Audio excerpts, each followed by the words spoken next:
Today, I'll show you how to add hyperlinks to your PDF. JOPDF is completely free and supports Windows, Mac, and Linux. First, open your PDF file in JOPDF. Once the document is loaded, go to the top navigation bar and click on Edit. In the Edit menu, find and select the Add Link option. Now, move your cursor to the area where you want to insert the hyperlink. Click and drag to draw a box over the text or area you want to make clickable.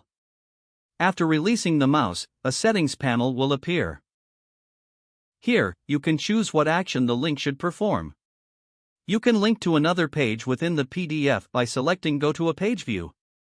Or choose Open a web page to link to a website. If you select a web page, simply enter the URL in the input box.